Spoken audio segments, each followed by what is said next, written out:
आई just thought no result yet. इतना सुंदर meditation करने के बाद भी कोई रिजल्ट नहीं आया, वो सोच रही थी जस्ट।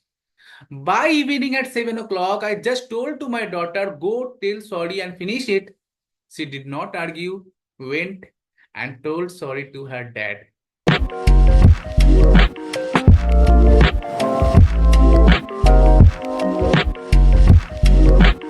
एक ग्रुप मेंबर थे जिनका, she is also part of our prime session, she is also part of our relationship healing session. ठीक है, उन्होंने बहुत सारे सेशंस हम लोगों के साथ लिए हैं, किए हैं। तो वो कहती हैं उनका एक्चुअल इशू था, उनकी डॉटर के साथ उनके हस्बैंड का कोई कनेक्शन नहीं था।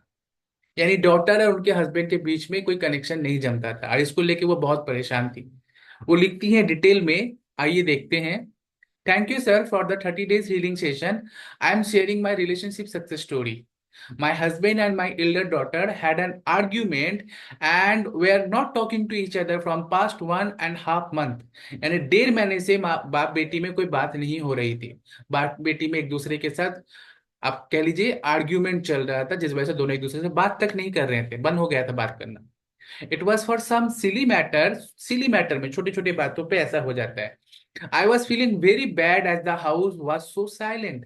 पता ही है, घर के अगर मेन, घर के कुछ इंपॉर्टेंट पर्सन अगर एक दूसरे से बात करना बंद कर दे तो घर का वातावरण कैसा हो जाता है, संगीता मैम?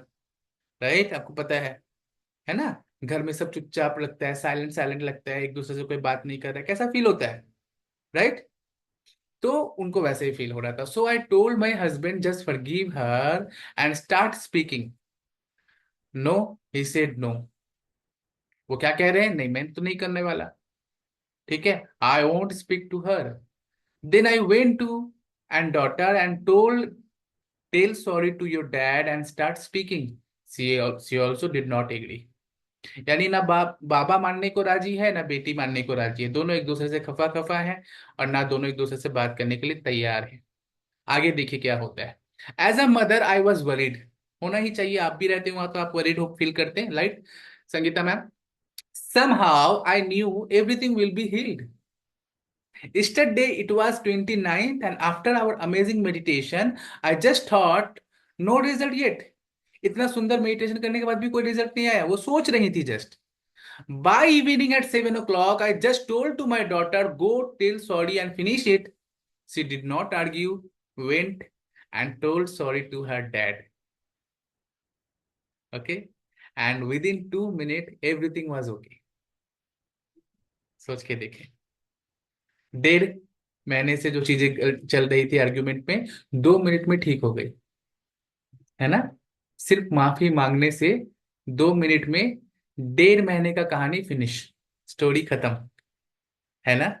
तो हम लोग क्या करते हैं दोस्तों? हम लोग यही नहीं करते हैं, हम लोग ना माफी ही नहीं मांगते हैं। ये सोचते हैं कि उसकी गलती है, वो मांगेगा। अगर आपको लगता है कि ये रिलेशनशिप आपके लिए इंपॉर्टेंट है, अगर आपको लगता है कि आपकी डॉटर आपके लिए इंपॉर्टेंट रखती है, आपके हस्बैंड आपके लिए इंपॉर्टेंट रखते हैं, आपके पेरेंट्स आपके लिए इंपॉर्टेंट रोल अदा कर रहे हैं, उनका प्रेजेंस आपके लिए, आपके लिए ब्लेसिंग्स है, सो आप कभी भी फॉरगिव करने में या माफ करने में या माफी मांगने में देर ना करें। एक होपोनोपोनो हीलर अगर आप हैं दोस्तों, तो ये आपका एक बेसिक कैरेक्टरिस्टिक्स होना चाहिए। माफी मांगने में और माफ करने में कभी कभी कभी देर नहीं करें, नेवर एवर। और ऐसा ऐसा सिनारियो है जहां पर आप बिल्कुल सेपरेट हो चुके हैं, अभी आप उनको, उनकी जरूरत नहीं है, उनको भी आपकी जरूरत नहीं है, आप लोग अपना अपना सेपरेशन है, आप लोग अपना अपने अपने जोन में खुश हैं। लेकिन इस सिचुएशन में भी उनके लिए मन में कोई भी गुस्सा नफरत नहीं रखें। माफ उनको जब छोड़ चुके हैं तो उनके ख्यालों को भी छोड़ छोड़ दीजिए। Am I clear ma'am? जब आप उनसे सेपरेट हो चुके हैं तो उनके विचारों से भी सेपरेट हो जाए। वरना क्या है, आप बस नाम के सेपरेट हैं, लेकिन सारी चीजें तो आपके अंदर वही हो रही है जो उनके रहने से होता। तो सेपरेशन कहाँ हुई है? राइट। तो जो लोग भी अपने अपने सेपरेट हैं, अपने लाइफ में अपने बच्ची के साथ, अपने बेटे के साथ खुश हैं, जी रहे हैं अपने इस जीवन को अच्छे से, तो और अच्छे से जिए, लेकिन उनको माफ करके जिए ताकि आप अच्छे से जी सके।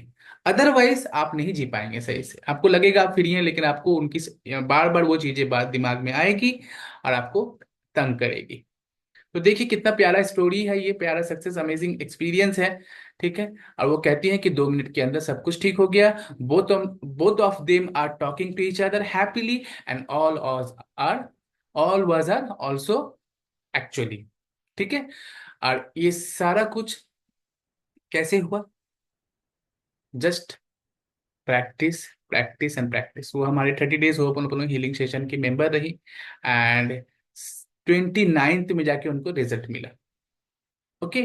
तो हम यही कहते हैं दोस्तों आप सभी से कि रिजल्ट कब किसके पास आएगा, किस समय आएगा, ये कोई नहीं जानता। इवन हम भी आपको नहीं कह सकते कि ये रिजल्ट आपको 3 दिन में मिल जाएगा, 5 दिन में मिल जाएगा।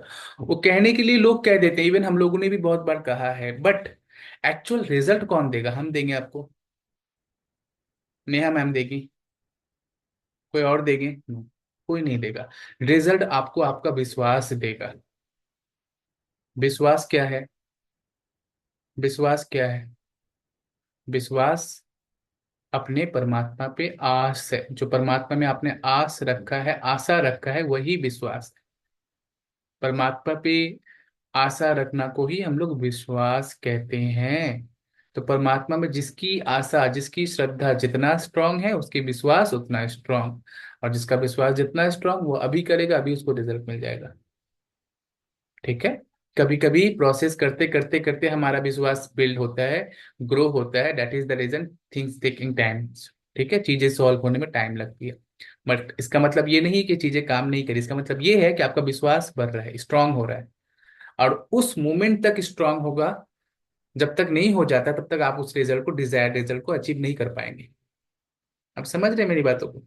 तो कोई भी चीज के लिए अगर आप प्रैक्टिस कर रहे हैं, किसी चीज को हासिल करने के लिए, ठीक करने के लिए नहीं मिल रहा है, तो इस बिलीफ को अपने साथ माइंडसेट में जोड़ लीजिए दोस्तों, कि मे बी मेरा विश्वास उस लेवल में अभी तक नहीं आया है, अभी उस लेवल में पहुंच रहा है। स्टेप बाय स्टेप ये चल रहा है, ऊपर की तरफ जा रहा है, ये ग्रो हो रहा है।